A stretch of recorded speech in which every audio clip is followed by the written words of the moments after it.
So, was the PSVR2 worth it? I have used it daily for almost 1 year. Let's go and figure it out. Hello and welcome back to my VR Spaceman channel. It's me Miha and I talk here about all things related to space in VR. Today I wanted to share my personal experience with PSVR2. If you want to know where I stand today, so feel free to jump to the next half of the video, but I wanted to share with you my story since I pre-booked my PSVR2 on November 2022. As soon as Sony announced via a blog post that the PSVR2 is open, I immediately booked it, and I had really high expectation for PSVR2. I have been only playing on PSVR1 for years and then later on Quest 2, and I was looking forward to my first ever 4K headset. PSVR2 promised tons of features and improvements from PSVR1.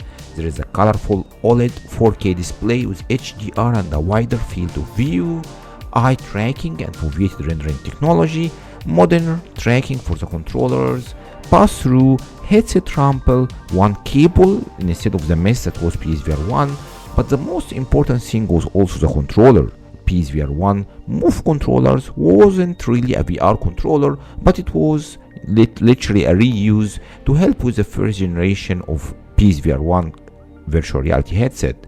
Quest 2 controller was better than the Move controller significantly, but the PSVR2 controller promised massive improvement, mainly with the feedback haptics, how the controller feels. It's very good in your hand, finger detection, adaptive triggers. These features brings tons of additional immersion features, how you feel and how you touch and how you interact with your VR world.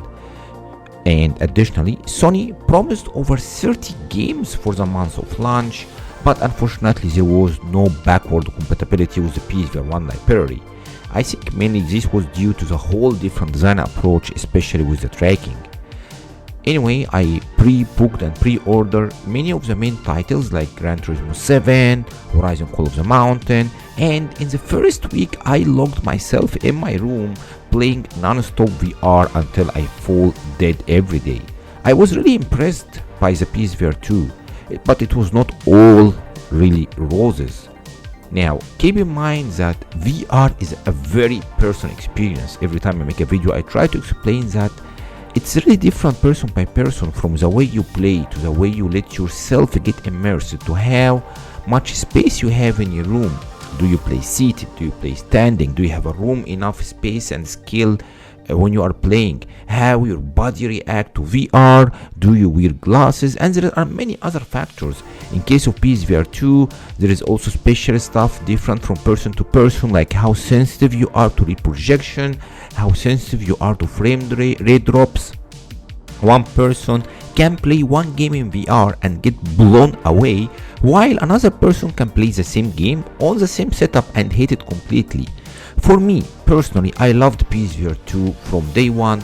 The only challenge I had in the start was I always felt that the headset was not in the sweet spot for some reason, and I used to tighten the screw in the back, this lock, and squeeze it, which made me uncomfortable.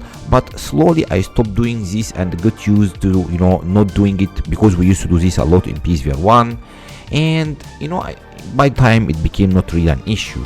There is also one more thing, which is since even PSVR1, PSVRs in general get hot. You sweat for some reason when you are playing in the PSVR1 or PSVR2, but this can be solved by having a fan on you. But again, this is not something that everyone can do.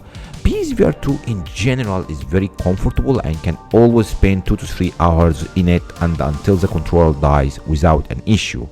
So this is how I started, correct? Now, how do I feel 1 year later? Right now, holding in my hands a PSVR2 still gives me this wonderful premium feeling. Now I take care of my PSVR2, but during this whole year since launch, I don't think I was even disappointed for more than 1 week. There have never been a week passing on me without spending at least 10 or 20 hours in the headset. Sony actually sends a monthly report with how much time you spend playing PSVR2 and what is your usage, and my usage have been consistent through the whole year.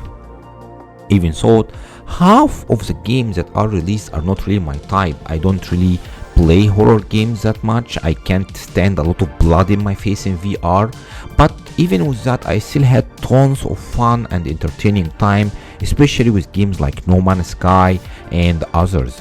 I don't think I had a single month that have passed on me without at least a game or two that was released that I truly enjoyed, and even after 1 year I still love this Sense controller.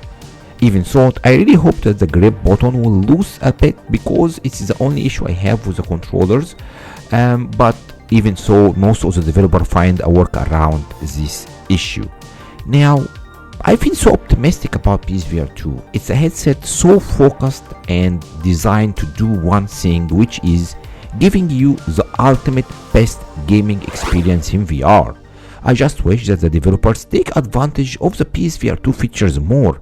Very few games utilize eye tracking or utilize the foveated ring, which is a significant improve to your immersion and your enjoyment to the game.